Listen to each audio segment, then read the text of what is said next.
got the recording, so I will share my screen and then we can start.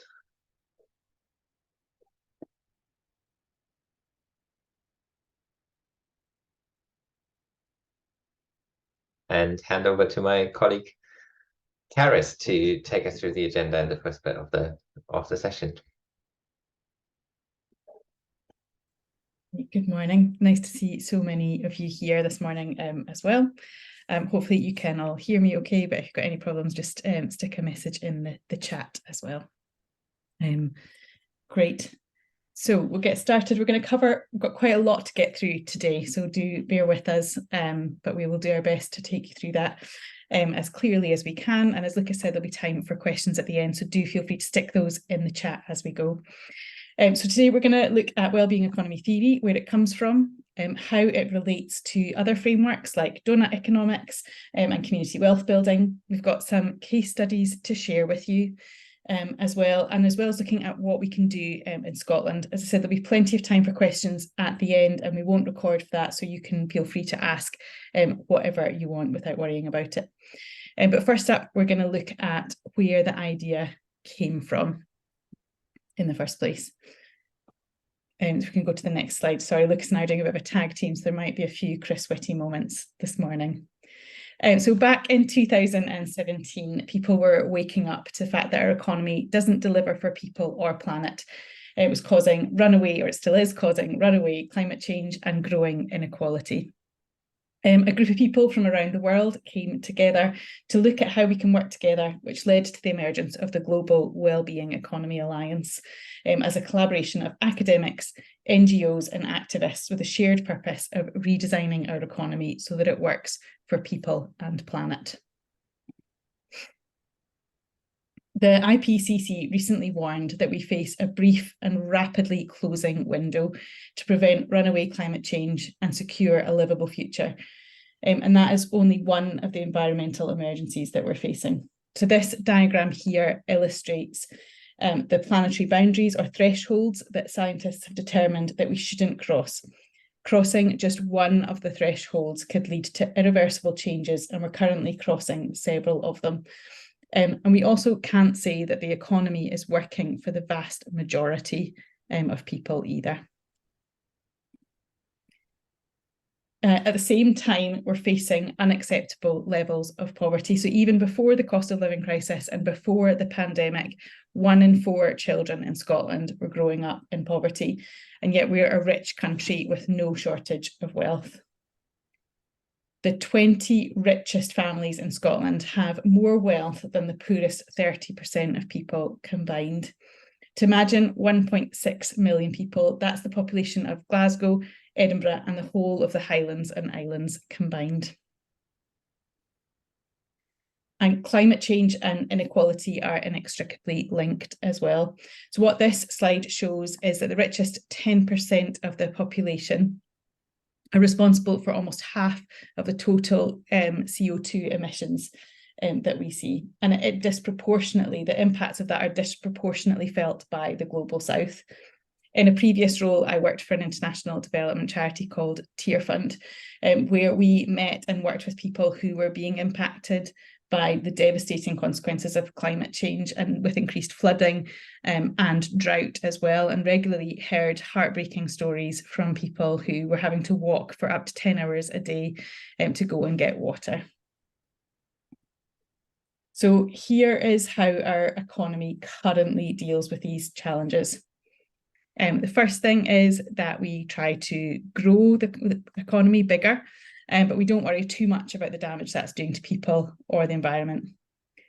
And then we do care about that, so we set aside some money through taxes to deal with it. And then thirdly, we channel some of this money to helping people and the planet cope with the growth that we are seeing. But there are a number of problems with the way that we measure that through GDP. And for a start, once GDP reaches a certain level, then it doesn't take account of the diminishing marginal returns. So you might be familiar with that concept already, but it's essentially the idea that the more you have of something, the less you feel the benefit of it. So if we think about salt, we need a little bit in our diet and it brings out the flavour in food. But the more you add, the less it's going to enhance the flavour or your health, which is a bit like economic growth. So countries or communities need enough of it to meet their basic needs, and it can yield returns when it's well directed, but you get to a point where the benefits of growth start to tail off. So this figure shows life expectancy changes as countries get richer as measured by GDP. So on the left-hand side here, you can see that life expectancy in very poor countries increases rapidly with GDP, but then it levels off. And after a certain threshold, people in countries with a higher GDP don't live longer. So the US, you can see there on the right, or one of the richest countries, has the same life expectancy as Chile, which only has a fraction of the GDP. And recently in Scotland, we've seen life expectancy stalling, and for those on the lowest incomes, it's going backwards. And the same pattern holds for other social indicators. It shows that from a certain point onwards, increasing GDP no longer leads to increases in quality of life. Instead, it becomes much more important how the GDP is distributed and invested, and for example, whether there are good systems of healthcare and education. So GDP often values what we don't. So what you can see here is that the GDP, when there's an oil spill, that might be good for GDP and cause a growth in that area, but obviously we know that's not good for the planet. Versus unpaid care, which doesn't count towards GDP at all, but we know that care work is foundational to what we all need to live a good life. So growth in GDP has been one of the main drivers of climate change and environmental destruction, as it's linked to producing and consuming more. And GDP growth is often used as an excuse not to tackle inequality. So by organising our economy around GDP growth and making policy decisions based on GDP, we end up setting the wrong priorities. And we have to patch up the damage through the tax system. We did a report a while ago called Failure Demand, and this is where we look at this practice of how we care about things like poverty, health, and climate change. So we set aside a vast amount of money through tax to fix problems we're creating through our economic model. For example, we rightly spend huge amounts of money on housing people who are homeless when we could focus on ensuring decent, affordable housing, and we provide social security to people living in in-work poverty. We task schools with closing the poverty-related attainment gap rather than working towards the eradication of poverty. So we need to adopt a more upstream approach. How do we design an economy that eradicates poverty and prevents homelessness? Our current economic model is an expensive and inefficient way of doing this. On Monday this week, the Equality Trust published a report called The Cost of Inequality 2023, which highlighted that the UK spends more than anywhere else in Europe subsidising the cost of structural inequality. So if we want to address the crisis, we need to redesign our economy so that it's aligned with the values and things that we want to achieve. That's what we mean when we talk about a wellbeing economy. In a nutshell, a wellbeing economy is an economy designed to deliver good lives for all on a healthy planet. The Global Wellbeing Economy Alliance was founded in 2018 to unite otherwise fragmented, under-resourced and fragile components of the new ecosystem, linking all layers within the system, from individuals to institutions and local to global. We're pooling resources and brain power from thousands of change makers around the world to work towards common vision and put knowledge into practice and make a wellbeing economy approach the norm. So this shows where we've got to so far today. We've got 15 hubs around the world, including us here in Scotland. We've got 400 organisational members. We've got 150 academics, and we've got 88 ambassadors and spokespeople, and then there's 6 national members of WeGo. So that's the Wellbeing Economy governments, and that includes Scotland, Iceland, Finland, Wales, Canada, and New Zealand. And they're governments that want to implement a wellbeing economy, sharing resources and learning. Any links that we're talking about, I just saw the comment in the chat, any links we're mentioning through it, we will either put in the chat or we'll share in an email afterwards as well, so you'll get them at that point. So the Scotland Hub was created at the same time as the Global Hub, not least because the founding members were based here. And in the last 2 years, we've been able to recruit our first 3 staff team of 3, including Lucas and I within that team. And in 2022, we worked with our members to create a vision and statement on what a wellbeing economy in Scotland could look like. You might have seen this already, but it was supported by more than 115 organisations and academics. And then in July, we republished our vision in a letter to the new government, and that was supported by over 200 organisations. And I'll just put a link to that in the chat just now so that you can access that if you would like to.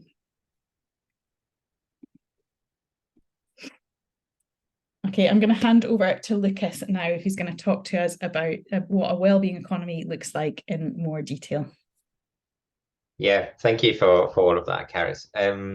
So really, I think that hopefully gives you a bit of an idea of why we need a wellbeing economy and where the idea has come from and what we're trying to do. So I think it's time now to dig a little bit deeper into what it actually means, like what actually is the wellbeing economy. And on a fundamental level, I think it's important to consider that the wellbeing economy is about a movement that is around a set of principles and ideas. So it's not a blueprint that we just take and apply everywhere. And it's not a specific list of policies, although some policies lend themselves better to it than others, which we will discuss in a minute.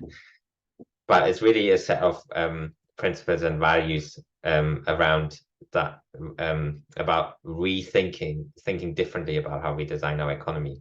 And so that's kind of got 2 components. And one is about the what do we actually want our economy to achieve?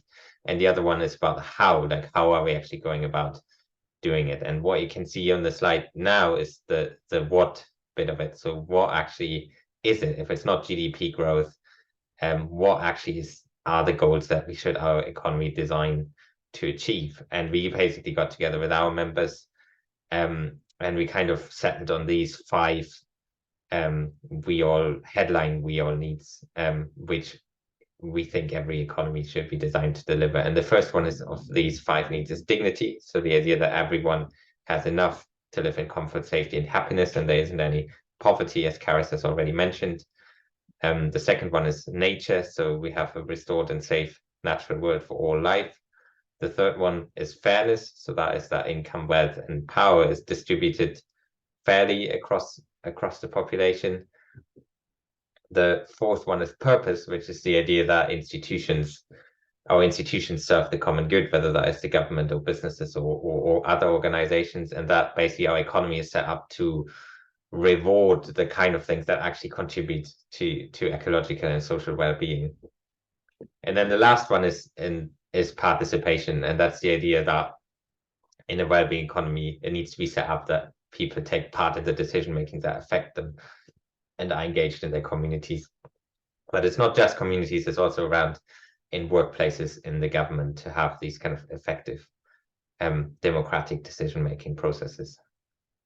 And these kind of, I would hope that these kind of resonate with you, and they kind of very similar to a lot of the concepts around basic needs that have come up in academia. It kind of echoes concepts that also we have in religious text and in indigenous teachings and kind of surveys around the world. So, but it's kind of worth remembering that actually it's not what actually our economies are designed to do at the moment. So the big question is then how do we go about achieving that and building that kind of economy? And that's a pretty big and ambitious transformation we're looking at. And you might not be surprised to hear that when we haven't got all the answers on how to do that. And I don't think any one organization has. But what we do have is kind of some design principles that we find very useful to start thinking about how we can redesign our economy. And they all start with a P, which is quite helpful, makes it easier to remember them. And you can think about them basically like the 4 corners of a jigsaw puzzle that we're trying to put together, like pieces where we start. And the first one of those is purpose again, and that's the idea of embedding that purpose of serving the well-being of people and planet into every bit of our economy. And at the national level, for government, that can mean replacing GDP with a more meaningful measure of progress, and also then putting in place a mechanism to make sure that that new measure of progress also informs policy. But it also means rethinking what our businesses are for and the purpose of our businesses and other organizations to make sure that it's aligned with kind of the things that we need and tackling the kind of crisis that we're facing. The second P is about prevention, which goes back to the long road and the failure demand that Karis has already mentioned in the beginning, so that our economy at the moment creates a lot of harm. And we, very importantly, as a government, spend a lot of money and energy on fixing these harms, but it would be even better if we could design the system so these harms wouldn't occur the first time around. And again, that's not something new. It's an idea that has been around for a long time in Scotland, for example, already in the Christie Commission, about 10 years ago now, I think. And the next P is similar to the prevention one, pre-distribution, but it's specifically around income.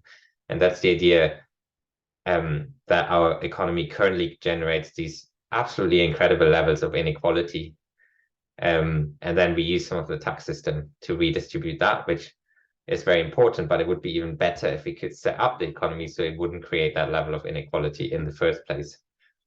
And that means looking at things like starting from fairly common things like minimum wages, but also going to questions around who owns assets like land and businesses, and how can we make sure that the value created by those is distributed fairly.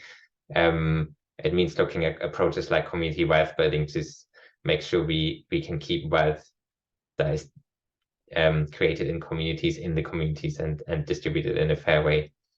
And then finally, the last P, and I would say probably the most important one, is people power, and that is the idea that a wellbeing economy can't be designed from the top down, but it really needs to be built on a meaningful participation process with the people who are with everyone who's involved in the economy. And that is partly because otherwise we are not going to get it right. We need to involve the people who are ultimately the system should serve, especially those quiet voices, which are not often heard at the moment and are really at the sharp end of the system. But it's also very important because a lot of the questions around the wellbeing economy are actually quite political. And for example, questions like, what are the kind of things that everybody has a right to have? What are the kind of things you are allowed to make profit with, and which ones maybe not? And what would be a fair distribution of income and wealth? And these are very political questions that cannot really be answered by an economist like me, but that really need to be based on a kind of meaningful and legitimate and deep participatory process. And there are some examples of how to do that, for example, emerging in terms of participatory budgeting or citizens' assemblies, and other kind of ideas around that. So that's hopefully gives you a little bit of a flavor of the kind of principles that what a wellbeing economy is like. And we're going to come back to some examples in a minute. But what I wanted to do first is briefly talk about how that is related to some of the other concepts that you might have heard about, whether that is a circular economy or community wealth building or donut economics, for example. And really, from our perspective, is that they are all part of the movement, and they're essentially different ways or different lenses you can think about and work towards a well-being economy. So Catherine Trebek, who is one of our founders of WeAll, she used to describe the well-being economy as a picnic blanket approach, where basically everybody could bring their own ideas and where we can collaborate and support each other. And so I think the important thing is that these approaches are basically based around shared values and the shared understanding that we really need to redesign our economy. But then basically from then on, you can take different approaches, and these different approaches might resonate with different people in different places. And I think that diversity is quite important. But we also have to make sure that, we talk to each other and we collaborate and also learn from each other, but also challenge each other in places where we maybe disagree. And this is really what we are, the wellbeing economy, and what WeAll is all about, creating the space for that. So I did pick, for the next few minutes, I did pick like 3 bits which come up a lot in Scotland, just to give you a little bit of a flavor of what they are about. And so the first one of that is donut economics, which is basically the idea built around this really powerful image, which you can see on the slide, developed by Kate Raworth, who wrote a book about it a few years ago. And that is the idea that basically that donut represents the goal of our society, where we should get to. So on the outside, we have the planetary boundaries, which Karis already showed you, which we shouldn't cross. And on the inside is the social threshold. It's a bit similar to the 5 we all needs that I mentioned, that we need to achieve in order for everybody to have a good life. And the kind of space in the middle is where we need to get to, which no country at the moment has achieved. Like, most of the rich countries are fairly good on the social foundations, but are massively overshooting the ecological ceiling, whereas a lot of the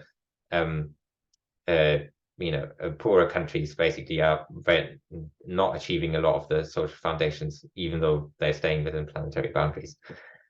And so basically, starting from that kind of powerful image, then donut economics has a set of kind of participatory methods to think through how you could get specific places into the donut. For example, Amsterdam has been doing quite a lot of work on that, but there's also been a city portrait project on donut economics for Glasgow. So we can potentially dig up the link for that as well and share it with you afterwards, because I think they've published a report on that as well, or they're almost there. Another one that you might have come across is degrowth. And that's really a concept that has been coming from an activist and academic movement for the last 10 to 15 years.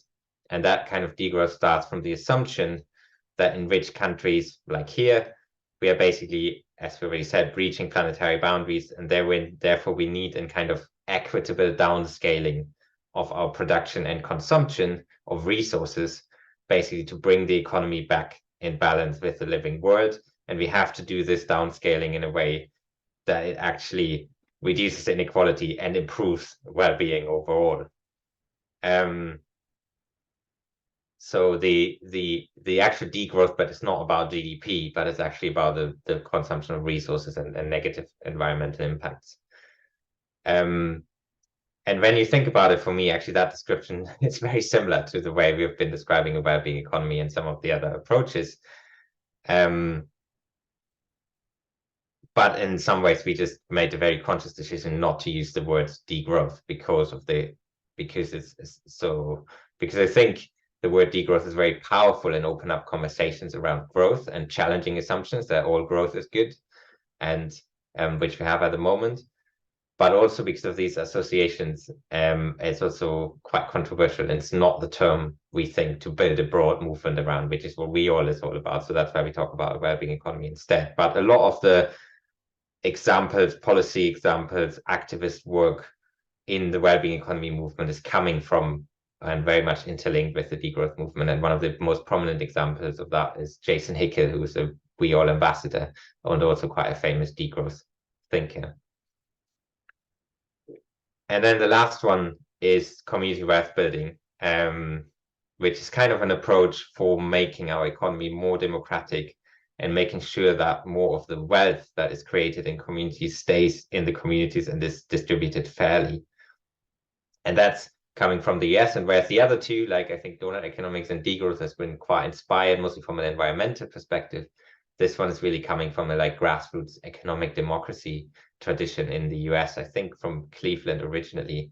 And it's based around 5 quite practical pillars, basically looking at the money that's already spent in a community by big anchor organizations like hospitals and universities and the government, and the kind of assets that already are in a community, and making sure that that spending and that asset is used in a way to make sure that it creates jobs and wealth in a kind of fair way for people where it is spent.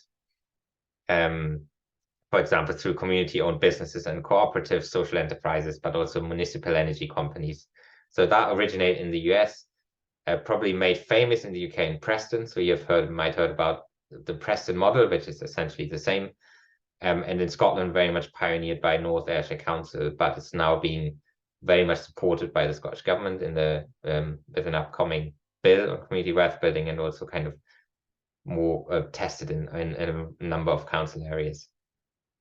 So that's kind of a flavor of the different lenses to which you can approach wellbeing economy. And in a sense, our key proposal is that these are not mutually exclusive, but you could very well, a lot of them have very complementary aspects. Like, for example, you could use the donut framework and the tools that come with that for creating a vision and kind of where you want to get to. And then you can use some of the community wealth building strategies, which are very practical and tested, to kind of implement kind of parts of that.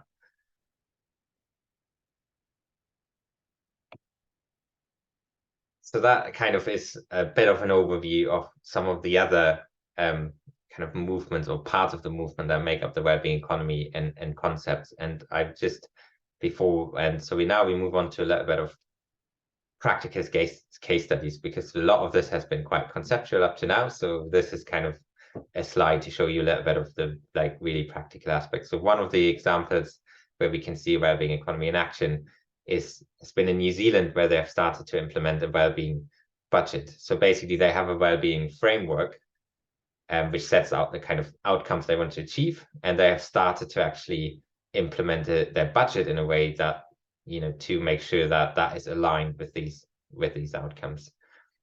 And in Scotland, we already have a little bit the same. Like at the bottom, the big picture is the National Performance Framework in Scotland, which sets out the our outcomes that Scotland wants to achieve. But at the moment, that's very much just kind of there, but it's not actually used to drive policy like budgeting or like other decisions.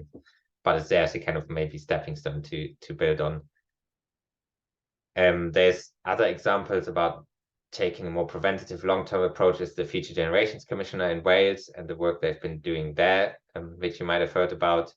In terms of the more participatory aspect, there's been a really interesting experiment going on in Belgium, which is kind of at the bottom left, where they have like a kind of permanent citizen council of randomly selected citizens that basically organizes bigger citizens' assemblies similar to the one we've got in Scotland, but then importantly also makes sure, because it's permanently there, that the normal parliament takes into account the recommendations that the citizens' assemblies have proposed. So that's kind of some ideas on a national government level, but we also have loads and loads of examples of wellbeing economy ideas in practice, and like a business level and a community level. Like cooperatives have been around for a very long time. Employee-owned companies are quite interesting in terms of, for example, Gerber camper vans, which is on the slides. And we have some interesting stuff happening at a kind of bigger company level, like Triodos Bank, or like Patagonia introducing like a representation of nature into their board and into their purpose. And obviously not to forget all the amazing and work that's going on a community and grassroots level all across Scotland. So yeah, so that's gives you a bit of a flavor of where we are. Now Caris is going to talk you through some of the ideas that I've been developing with our members on really what the next steps for Scotland could be. Great, thank you, Lucas. So we're going to look at what action we can take in Scotland and how we can start redesigning our economic architecture. So we already have the National Performance Framework, which gives us goals beyond GDP, but we want this to be developed to a more participatory approach, including a citizens panel, so that the voices of people are heard. And we want to see the framework driving decision-making further. Sarah Boyack is currently proposing a Wellbeing and Sustainable Development Members Bill that would elevate the National Performance Framework to become a Wellbeing Economy framework, or Wellbeing Framework, sorry, and make the duties for public sector organisations stronger, and to use it as a driver of policy making. And it would also create a Future Generations Commissioner similar to the one in Wales. The Scottish Government has promised to put forward similar legislation, which could be a step change for the wellbeing economy agenda in Scotland. So it's important that we make sure the government delivers on that commitment. And then we need to distinguish between desirable and undesirable growth as well. The Scottish Government are doing some work on this, but more needs to be done. And measures to change the architecture of the economy so it goes beyond one political cycle or party and creates long-term change. So when we're talking about a wellbeing economy, it can sound quite vague. So we wanted to give some examples of what it could look like. However, with the caveat that a wellbeing economy is created in context and participatory by design. So this isn't a menu, but it gives some examples of what it could look like in Scotland. So Scottish Government has some devolved tax powers, especially on the local level, which it could use to raise revenue, but also to achieve other goals that can help with economic system transformation. For example, a land value tax could help to reduce the concentration of land ownership, or it could introduce a local carbon tax to achieve environmental goals. And then you'll see some other ideas there on the slide as well, including the minimum income guarantee and universal basic services, ensuring that everybody has enough to live with dignity, and support for cooperative social enterprises and employee-owned businesses. And then we'd also love to see some public ownership in strategic sectors as well. We have put together a manifesto of the policies we'd like to see, which has been supported by over 200 organisations, and it's focused on long-term change. And we have put the link to that in the chat already, and I will share that in an email afterwards as well. We are going to get to some questions and answers very, very shortly, but there's a few questions that come up again and again. So we thought it would be good to cover some of the most common questions that we get asked. And I'm going to hand over to Lucas for this because he is the brains behind it.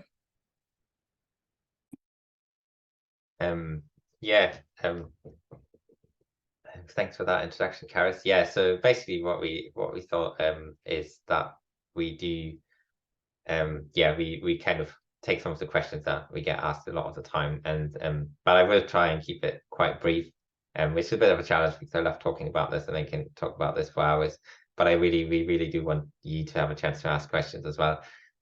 So the first one is on, so if we shouldn't measure GDP, then what should we measure instead? Like, what is the alternative?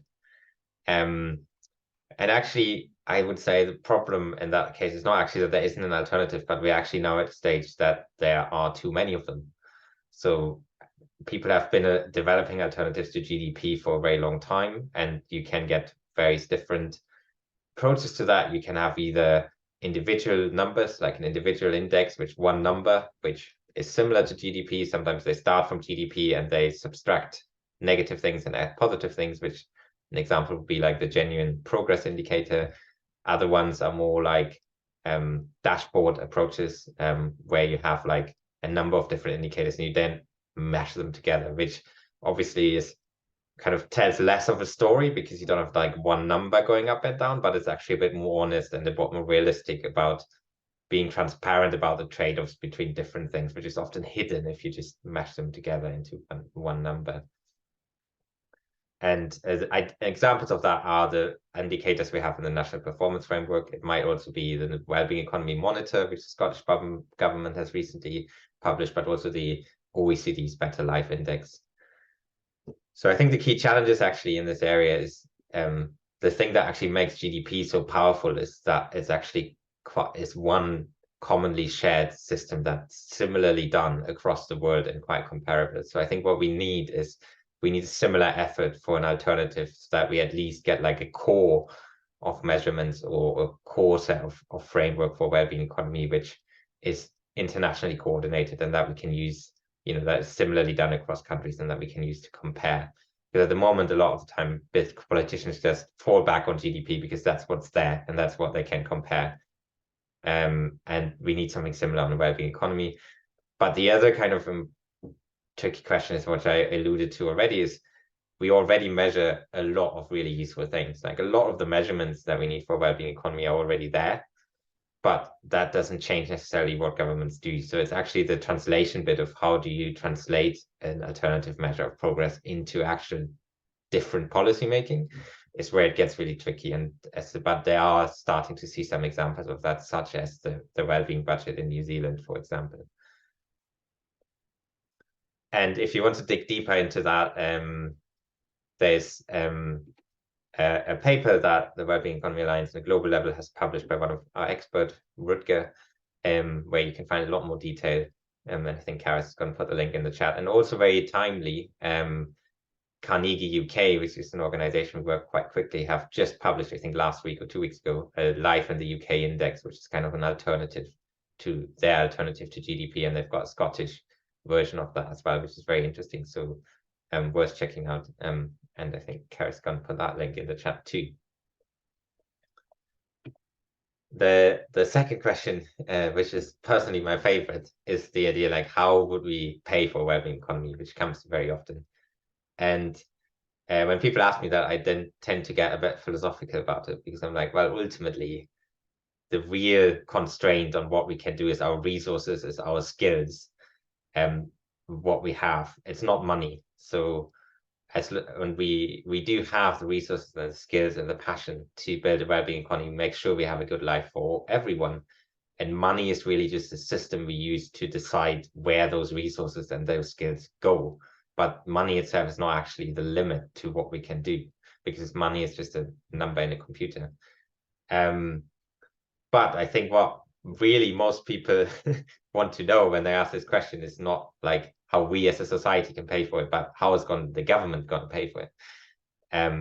Assuming that it would need a lot more government investment. And I think that's a very relevant question, and probably true, because although I think a wellbeing economy is not necessarily has as much an impact on government spending as we might think, we probably will need some increase in collective expenditure to do that from compared to where we are now. Like a bigger proportion of the economy is going to be going through collective institutions like the government, like community organizations, like local authorities, because of the things we have mentioned. Like if we wanted something like universal basic services or universal basic income, or a strong social safety net, that's probably going to need extra money. We need a lot of investment into upgrading our houses and renewable energy and other bits, which I would argue a lot of it probably has to come from the government as well. And we also, if we want to build more community and publicly owned businesses, then the money to buy those and build those has to come from somewhere as well. But fundamentally, I think that's not a challenge of how to do it, but it's absolutely possible. And there's basically like 3 kind of ways you can think about it that help with that. So the first one is that when you look at government spending specifically, yes, as I just mentioned, it's probably going to go up in specific areas, but it's also going to go down in other areas, because if we increase all that preventative work that we've done and we redesign the economy, the government is going to have to spend a lot less on some of the failure demands, which it spends a lot of money on at the moment, whether that is housing homelessness, treating the impacts of climate change, or the health impacts of air pollution and various other bits. So it's kind of a bit of a balance there. The other thing is that governments can, well, the Scottish government can, but the UK government can create money if it wants to, and it has done that during COVID, for example. And it can then either issue debt to cover that, or it doesn't really even have to do that. It's just a convention. And that doesn't mean the governments can spend unlimited money, because you do have to worry about things like inflation, and you have to worry about things like the exchange rate. But it's actually the kind of strict fiscal rules that we often get talked about is a political choice. It's not actually a kind of financial necessity. So the government would have a lot more leeway to do that than they currently tell us. And the last one is very conventional ideas that you can use taxes. So like creating new money and debt is a great way to get new resources, which are currently not used, into play. Whereas if you're at a point where you're maybe using most of the resources in the economy, you can use taxes to kind of redistribute where you want those resources to go. And there's massive potential, for example, to increase taxes on wealth, on unfair incomes like windfall taxes to raise significant amounts of revenue. And yeah, so there's loads of examples on more literature on these kind of things out there than I've got time to talk about. And finally, the last one, and that is the role of businesses. And I will keep that very brief because I'm running over. But basically, the role of businesses is kind of what would it be? So fundamentally, we definitely see a very important role for private sector businesses in the wellbeing economy. You know, they bring a lot of expertise and passion. A lot of them care very deeply about having a positive impact and about their communities. And we definitely need that kind of resource and expertise. But also we do need to do a bit of work on rethinking of what the purpose of business is. Because at the moment, a lot of the culture around what businesses are about, but also the kind of architecture around markets and what businesses fear they have to do is not aligned with the goals of a well-being economy. And some businesses are running quite exploitative and extractive practices. So it's really about kind of, yeah, doing that kind of rethinking piece, but also doing that reshaping their architecture so that it actually makes business sense for businesses to do the right thing, rather than that means have them having to struggle against the system. And we all has done a little bit of work on that on like the global level, but a few years ago we also wrote a report on that specifically for Scotland. So yeah, that's thank you for listening for such a long time. And yeah, I'm really looking forward to hearing your questions. And you can probably stop the recording now.